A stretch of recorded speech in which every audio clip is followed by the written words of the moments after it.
Okay, thank you everyone. As Meg said, I'm Ben Gagnon. I'm Chief Mining Officer at Bitfarms. Today I'm not representing Bitfarms in this talk entitled How Not to Mine. I'm just representing myself. There are several rules to follow if you are new to mining and you don't want to screw up. These are not going to be in order of importance. These are going to be order of kind of your walk through a process to build a Bitcoin mine. Start off, you might remember me from some of my environmental stuff that I've done where I've proven Digiconomist is a liar and a faker of all data. That's happened many, many times over. So we proved the environmental thing is a bunch of nonsense. You may also remember me from some of my memes. These charts were used by Sailor to defeat Musk in an epic Twitter battle in May of 2020, as well as some of my New York Times memes, which people frequently mistake for real articles. But today, or maybe even some of the farms that I've built 14 farms in 7 countries since 2015. But today we're going to talk about the rules to mining. So the first thing that you have to look at when you're looking at mining is you have to determine why you're even in this business in the first place. And there could be lots of reasons to mine Bitcoin, but really, if you want to fail at mining, you should aim at being a nonprofit. If your goal for mining is not completely profit-driven, if you're in this for altruistic reasons, you are not going to make it. This space is so capitally intensive. It's so efficient. It's so competitive. The free market cannot afford to have altruism into the mix. So if you are trying to be a nonprofit, this is not going to work. If you are trying to mine Bitcoin as a way to dollar cost average over time, also not going to work. If you are trying to mine at a loss in order to strengthen the network because you believe that the network needs home miners, sorry, that's also not going to work, and it's not good for the network because your capital could be allocated in other ways to strengthen the network, like buying more coins or investing in other projects that actually deliver value. The concept of solo mining and free lottery tickets, sorry, also not going to work. You know, everybody knows lottery tickets are a scam. This is, I completely agree. If you set up mining as a free lottery ticket, you are scamming yourself. So the first way to fail, be a nonprofit. But if you've determined that your goal here as a miner is profit, then the next thing you need to decide is scale. And the number 2 way to guarantee failure is to mine in the middle. Mining does not make sense anywhere in the middle. Mining makes sense at these tail ends of scenarios where you're able to monetize some level of inefficiency in a system in order to drive greater levels of profitability. What might that be? Maybe that's low energy costs. Maybe that's volatile energy costs. Maybe that's something like, you know, hey, I've got a dorm room and I've got a free electricity from the university and I'm going to plug it in. These are the areas where mining makes a lot of sense, is on these tail ends of these scenarios. Mining has a very, very strange economy of scale. Just like a lot of things in Bitcoin, it's completely inverted with the traditional system. So if you're familiar with the traditional economy of scale curve, you'll notice it's a U. In Bitcoin mining, it's an N. And the reality is that if you are at home and you want to plug in a miner, it's incredibly cheap, it's incredibly easy to do. But the second you need to start paying electricians, outside contractors, and all these different things to scale up your garage mine, now you're starting to not be able to amortize those overhead and those extra costs across a great enough amount of miners and revenue, and your costs are going to skyrocket. So it makes a lot of sense at home mining, makes a lot of sense at industrial mining, but if you want to sit here and mine in the middle, whether that's average scale or average power prices, you are not going to make it. But if you've decided that, hey, you've got one of these opportunities, you want to take advantage of it, then we're going to move on to the next thing, and that's energy costs. And so the third way to fail is to focus on energy efficiency. This is something that a lot of people get wrong. They think that, hey, as long as I have a highly energy efficient miner, I am going to make it. Nope, that's not how this works. The reality is that there is no level of energy efficiency on a miner that will overcome relatively high prices of electricity going into it. Not one. And I've got this chart here which shows you the recently announced S21, the S19Js, and a what's miner M30S with some different efficiencies here. You notice the S21 is almost doubly efficient, twice as efficient as an M30S. But look here on the power prices, right? If I've got a cost to mine Bitcoin at 4 cents with this S21, if I'm at 2 cents, I've got the same price to mine that Bitcoin basically with a miner half as efficient, right? And as you go up in retail prices, this continues to change. The efficiency of a miner is constantly evolving and constantly changing. The relative cost effectiveness of electricity is not. Okay, and so when you're thinking about these long-term strategies, you need to have low-cost electricity. If you were trying to buy a high-efficiency miner to overcome that electricity, two things are happening. One, you are paying a massive, massive premium for that energy efficiency that you're not going to be able to recover. Two, you are not going to be able to outcompete with the people who are at scale and mining in this 2, 3, 4 cent range. So you have to choose an energy cost. If your energy cost is not low enough, you're not going to have a good time. But if you've found an energy price that makes sense, now you need to find a legal jurisdiction where that energy price works. And the fourth way you fail is by forcing a mine into existence. The reality is that a lot of people don't like Bitcoin, a lot of people don't like Bitcoin mining, and you are not going to be the one that's going to convince them otherwise. It does not matter how many facts you have, how much data you have on your side. If they do not want you there, they will find a reason to get rid of you, and all of your investment is going to go down the drain. Do not fight against regulatory headwinds. Do not fight against political opinions. Do not fight against people who don't want you there. The best places in the world to mine will want you there, right? As we saw in Alana's documentary earlier today, those people have incredibly cheap electricity, and they're welcoming this investment. They're welcoming these Bitcoin mines there, right? If you're in downtown Manhattan where prices are probably 20 cents a kilowatt hour and nobody wants you there, it's not a good place to mine. So you have to match the energy price and then the legal jurisdiction. And if it's a good place to mine, they will welcome you with open arms.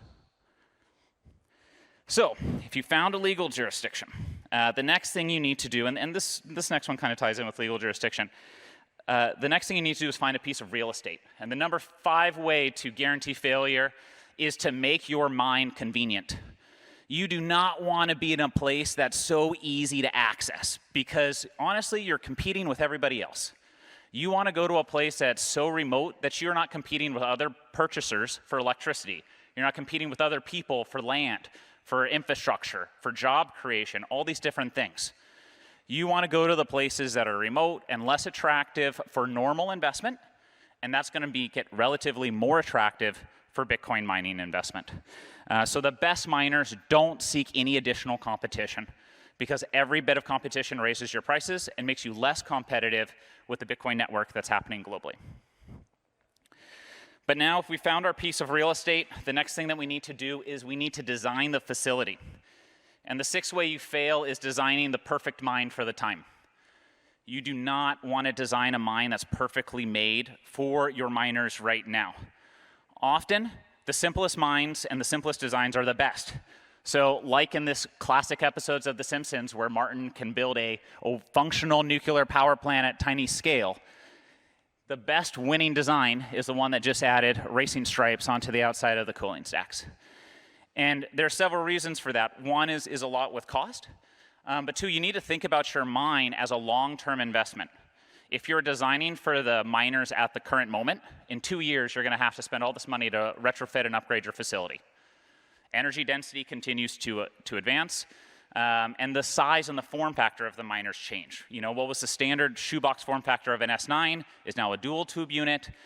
What used to be 1,000 kW unit is 3,000. With the new hydro miners, they're 6 kW. The designs are going to continue to change of the hardware, and you need to be thinking about your hardware and your facility as a long-term investment over 5 to 10 years. Don't skimp on that infrastructure today because you will pay for it tomorrow. So think about your facility over 5 to 10 years, all-in costs. That's operating costs and it's build-out costs, not just build-out costs.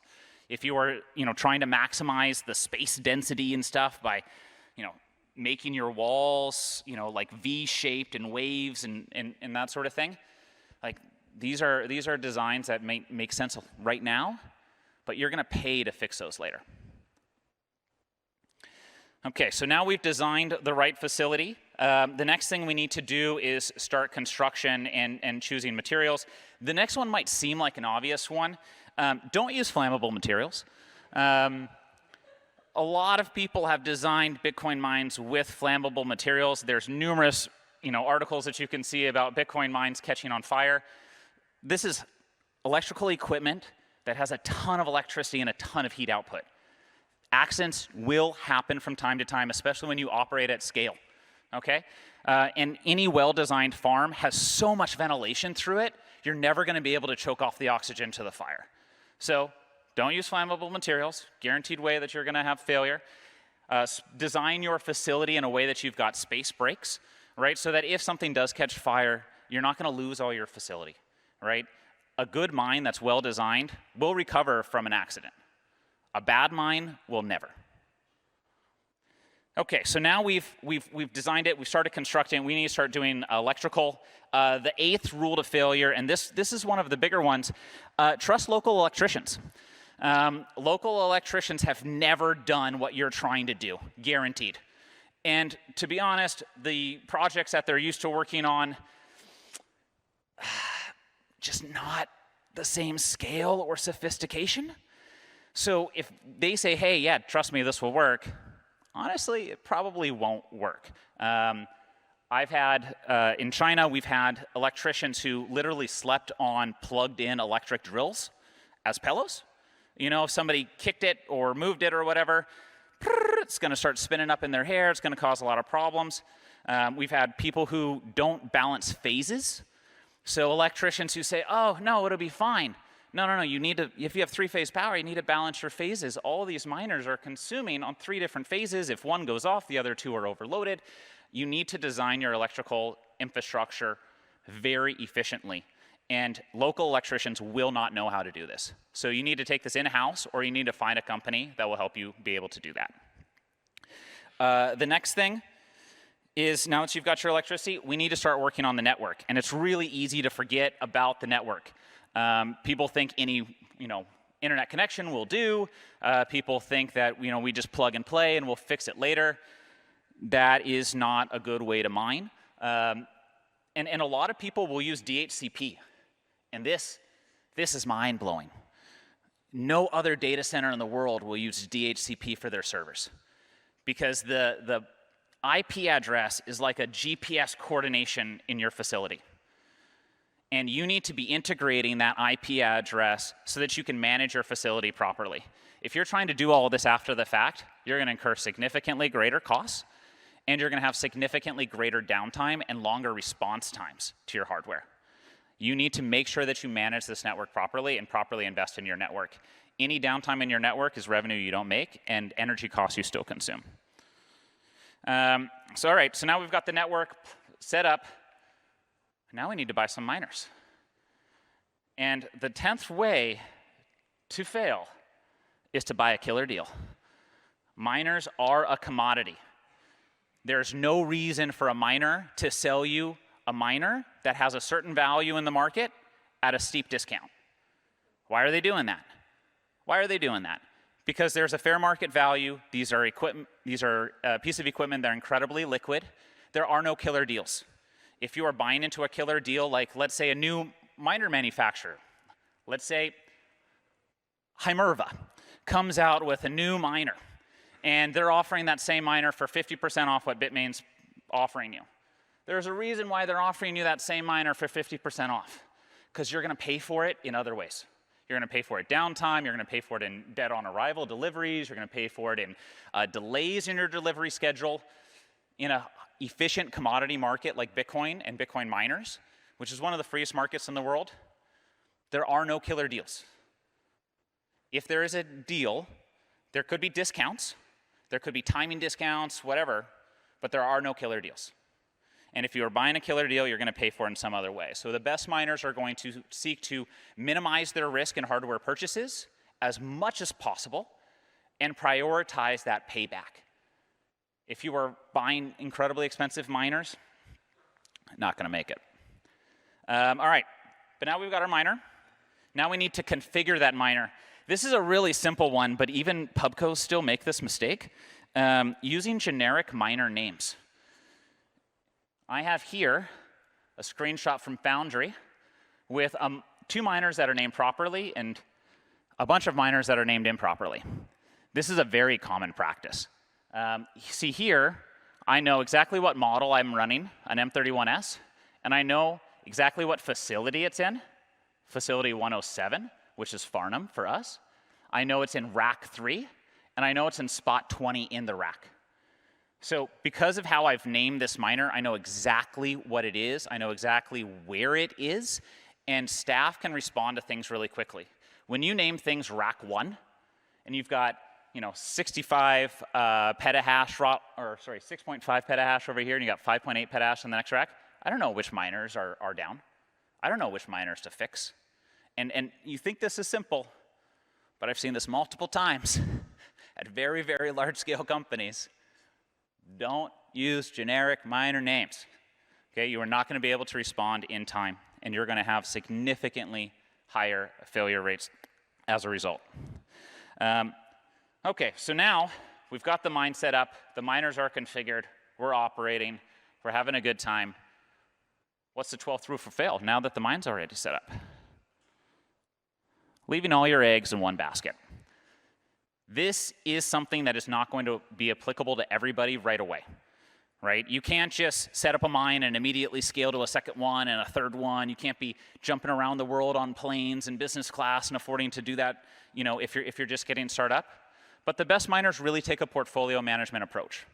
And if you've got all of your investment, all of your revenue, everything tied up into one facility, one legal jurisdiction, where a storm, a political event, a change in law can completely eliminate your profitability, eliminate your operations, eliminate your investment, but still leave you with a bunch of liabilities, you're going to have a bad time. So if you've set up the facility properly and you're at the point where you can scale, scale in a different location if you can. Scale in as many different locations as you can to the best of your ability, because the more centralized and the more forced you are in that one location, the greater probability that it's going to blow up and you're going to lose everything. Much better to lose 10% of your revenue than 100%. So with that, that is 12 rules to guarantee failure and how not to mine. And thank you, everybody. Wu-Tang.